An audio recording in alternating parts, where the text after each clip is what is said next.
Have you ever wondered what it's like to live in a creative household that is full of different types of creativities? I am Heather Lutz, and I am here with my husband, Jack Lutz, and it is actually our anniversary today. So, yay for anniversary. 3 years. 3 years. And what do you think about married life so far? It's been great. It's been interesting. It's been a learning process every year, year in, year out. It makes me fall in love with you more and more. Day in and day out. He's too cute. So what do you find are some of the trials that you have with being creative and being a husband? So when I get into my creative zone, it's either 3 places. One at the gym, and I'd like to spend more time there, but in order to do that, I need to make time. And 2, it's when I'm drawing, and I need to make more time for that too.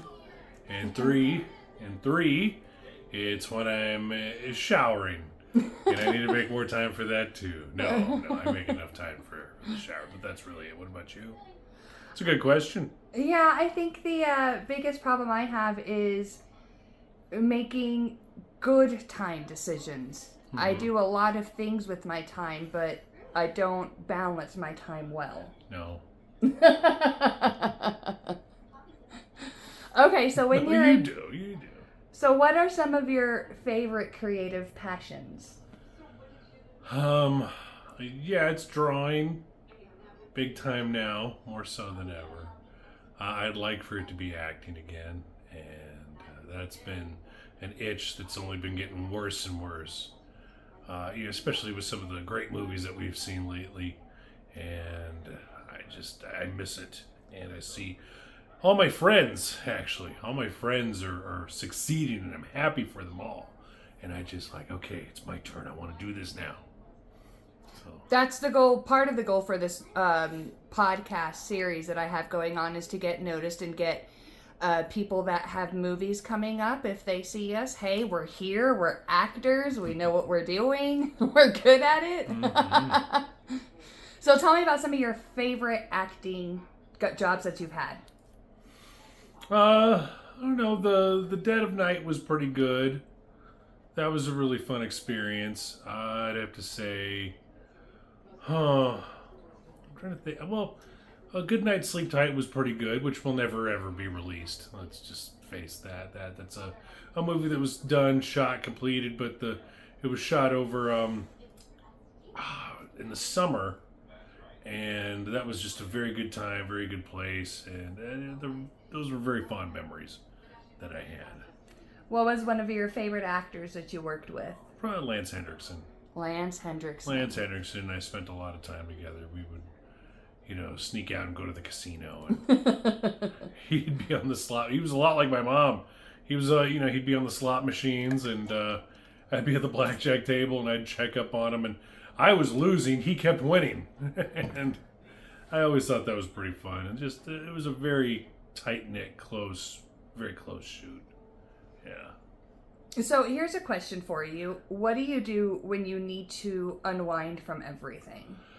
I think we're doing it right now. We're on our anniversary vacation, and we're at your house in Deming. We're at our house in Deming, actually. What's yours is mine. That is true. We signed the paperwork. Yeah, no. We're at the house in Deming, and we're really we haven't really thought of anything. We haven't made any set plans for this vacation, and I think it's fantastic. I know that we're gonna cook out. We're gonna cook out here in a bit. So this is really the first time we haven't really thought of anything. We haven't planned anything out, and I think it's gonna be really good because we've got some days ahead of us. Yeah. So another reason that I have this going is it's all about empowerment and being able to balance normal life and creative life. Do you find that to be an issue, balancing your creativity and the things that you want to do and having your normal day-to-day? Yeah, I guess with the acting thing, because I'd have to take time away from my radio gig. So that's really the only challenge. I do most of my my art stuff when I'm in the radio studio. That's where I'm in there for 4 or 5 hours. You know, that is my Zen place. That is my fortress of solitude. You know, playing music and putting my creative mind to work. And I think it really benefits my ADD mind, because when I'm doing the radio thing, I'm distracted. I get distracted and I do other things, and oh my god, I go back into this may or may not make sense, but this is what I've done to refine my ADD, my ADHD. When I'm in the studio and I'm doing my show and I'm playing music and I know I have to talk, I get distracted. My mind goes elsewhere. And I would lose track of what I'm doing, and oh my gosh, I have to talk about this, I got to talk about that, and then I flub stuff, and I realize what I'm gonna do is I'm gonna harness that, and I'm gonna harness it right there in the studio with my drawing. And as I'm drawing, when I'm drawing, I'm not only zoned into what it is that I'm doing, now I'm thinking about what I need to say on the radio. Now I need to think about what I'm gonna say and what I'm going to do on the air. If that makes any sense. It's just what I've done really to, I guess, multitask, yeah. That's a good thing. If you could give someone some encouraging words about balancing the creativity with your normal day life, what would you say? Yeah, find that balance. Whatever it is, however you do it, find it. And once you find that balance, man, keep it, hold on to it, refine it. And that is such, I mean, look, you mentioned the B word with me. I'm a Libra. I am all about balance. I'm all about the scales. And look, if you can find that, man, what is your secret? You tell me too. Tell me how you did it. Tell me what you're doing for it. Tell me what you're doing to nurture it. Once you find that balance, nurture that balance. Yeah. Wonderful. Well, I know that we're doing things. I just wanted to put a quick shout out on there and, explain to people that, yes, we are married. We have similar creativity. We both act, and that's great. But Jack has different creative aspects than I do. And I think that's really, really important because, he draws and he's on the radio. And he's got work right now in an art show, which is doing really good right now. Sold a piece, yeah. Yeah. And I do the creative content, and I write, and I have, my first book out, and my second book's coming up. And so we're just different enough that we have, different goals on some things. But like the acting thing, we're right on par with. And if I could suggest anything, I think find you someone that understands having creative aspects. And, difference isn't a bad thing. Right. It's she mentioned difference. Whatever differences we have, I find it very curious. I'm curious about those differences. And I think that is fantastic in a relationship where, look, you're not always going to see eye to eye. You're not always going to have everything in common. So whatever different likes they have, whatever different hobbies, whatever different goals, I think you should nurture those differences too, and inquire and really absorb and understand what those differences are. How they trip your trigger. I think that's a very important thing as well. I'm always asking him, what inspired you? How'd you think of this? Did you get this from a picture? Is this in your head? And there's so many times when it's either or. It's just, it comes and goes. It ebbs and flows like most creative processes. And to have that curiosity, you learn new things about your partner or your husband or whoever you're with. I'm trying to find a picture that I sent Heather, and it's this new piece that I'm working on, and I sent her this. I'm going to see if I can show the camera this. I sent her this right here. I sent her that, and I'm like, is she cross-eyed? Is she? So this is what I've drawn and colored in so far. She's like, no, maybe. And I'm like, oh my gosh, I need to do surgery on this piece. And I not only message her, I message my best friend. Is she cross-eyed? ... Yes, no, maybe a little. So it's yeah. hard because it's such a good piece that the way she's looking, I mean, it could be, but like if I'm looking off the side and I look over, Yeah. like it could be, but is it? I'll do it one more time. So you guys tell us, is she cross-eyed? I don't think so. See, it looks funky when I'm doing it and it's reversed. Yeah. So, Yeah, it is reversed here, so that's also kind of funny. yeah. So she's doing this. Yeah. Yeah, if she's doing this, it doesn't look seriously cross-eyed. Is it? I don't know. I don't know. I was also thinking about the movie we went and saw Sunday. We went and saw a movie with Mel Gibson, and talk about motivational and empowering. Seeing Mel Gibson back on screen and being his true self was amazing. Yeah. What did you think? So the movie that Heather's referring to is called Monster Summer, which takes place in 1997, and it's a coming of age, spooky-ish, but very still family-friendly film. And it just hit all the right notes, especially for kids growing up in the late 80s, late 80s and all throughout the 90s. It checked off every box. There's a lot of Sandlot in it. There's a dash of Stand By Me. There's a dash of I could keep going. Dash of Hocus Pocus. There's a dash of so many other different things. And these kids make the film, but also who makes the film is Mel Gibson. And you're watching this movie and everything that he's been through. Hollywood trying to cancel him, and again, everything that he's been through, him trying to make amends with everything.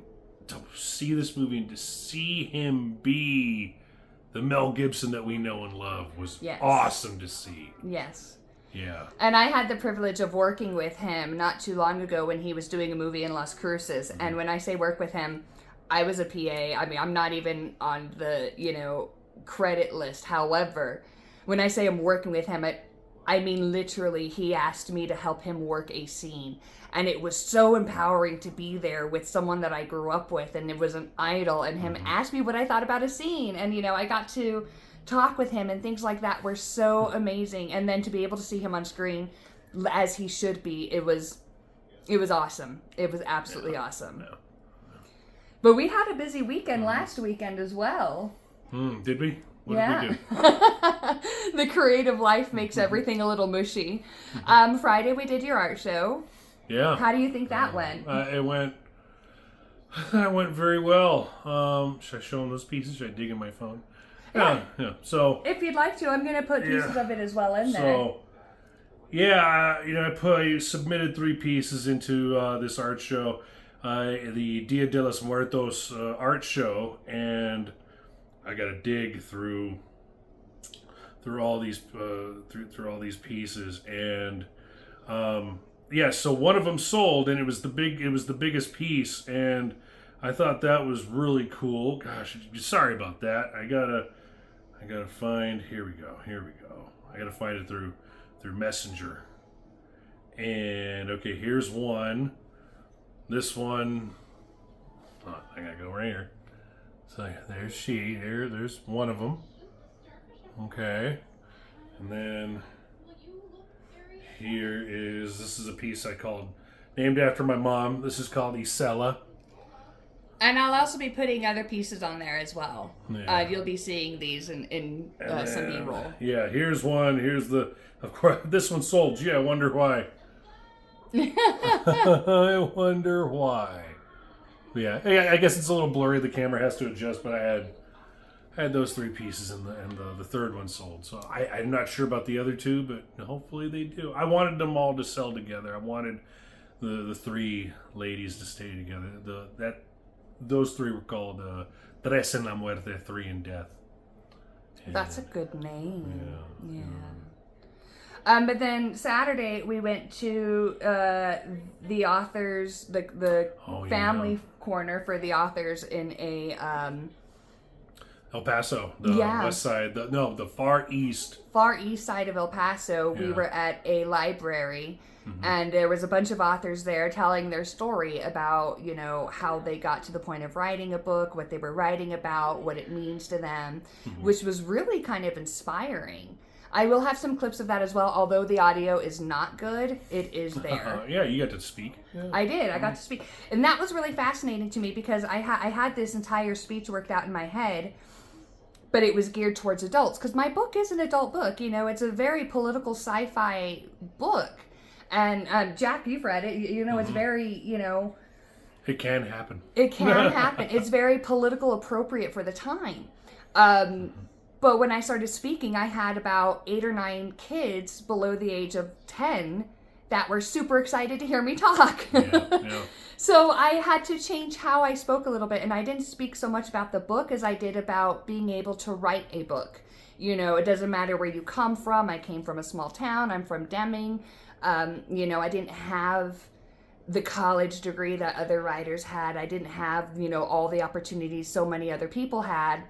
But I had enough of confidence in myself, and people gave me enough confidence, like my husband, that I was able to write this book and get with the right people and, you know, have a publisher. And I've sold, you know, $2,000 worth of books so far, you know, which could be better, but could be worse. I've sold more than one. Sorry, guys, I was choking on air. Who does that? I do. But yeah, so I had to...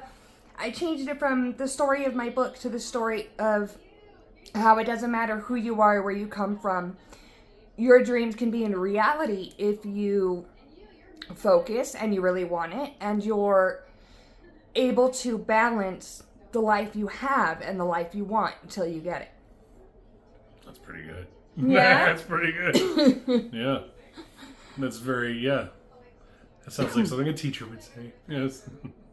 I wasn't trying to be a teacher. I was just, you know, trying to show these kids that it doesn't matter where you come from. It doesn't matter who you are. It doesn't matter, you know, those make the people, I think. You know, your story, your origin story is what makes the good characters. You know, it's what makes the heroes. And you have to be the hero of your own story. And somebody is going to be the villain, too. What are you looking at me for? You're not my villain, baby, but I'm sure we are villain in other people's stories. And to be fair, I'm okay with that. You're allowed to be someone else's villain because honestly, if you're their villain and you're a good person, I mean, there has to be a reason for it. You weren't meant to be there, you know? So if you're a villain in someone's story, you have to ask yourself why. Did you really do them wrong, or are you just the villain because they chose it? A lot of people don't talk about that. So you're the hero of your story, and you may not even know it, but you could be the villain in somebody else's. Yep. And that's okay. It's absolutely okay to be the villain. You've got to be okay with that. You can't please everyone. In fact, I hope I have some haters out there because you know what? That means I'm doing something right. If I'm just placating the entire world, then I'm not being true to me. You have to ruffle some feathers every once in a while. And I'm sure I did with this book. That's fine. That's fine. That's good.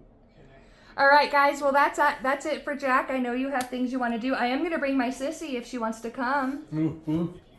Yeah. I want to bring my sister. We'll see if she joins us. But, Jack, thank you so much. Happy anniversary.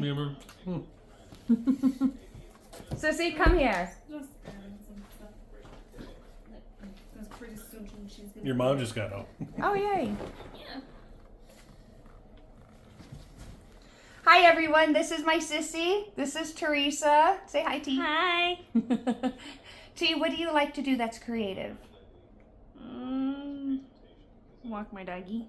Walk your doggy? You like to see a lot of beautiful things while you walk your dog? Yeah. You also paint a lot. Yeah, I do. Yeah.